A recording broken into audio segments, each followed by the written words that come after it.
Magawa si Boss Ramon ng ginagawa mo, boss? Panghuli ng fruit fly. Ayun. May nahuli na kaagad? Meron na. Ah. Meron nga isa. Sa loob na. Ayun, nandun na. Sa loob. Meron na siyang nahuli kaagad. So, Sa atin.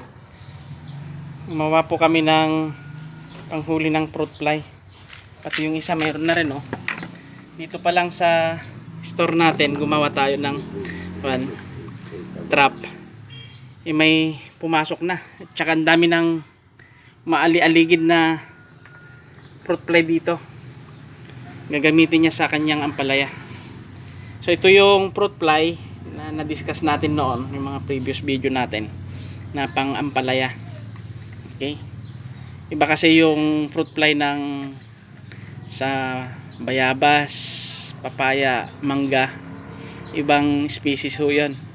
Iba din ang species ng para sa ampalaya. So naglagay siya yung pang mangga, ang dami na niyang nahuli, pero yung umaatake talaga sa kanyang papaya is hindi pa niya nahuli. So subukan natin ito at kanyang lalagay doon sa kanyang area. Update po natin kung ano yung uri ng fruit fly na kanyang nahuli. Okay?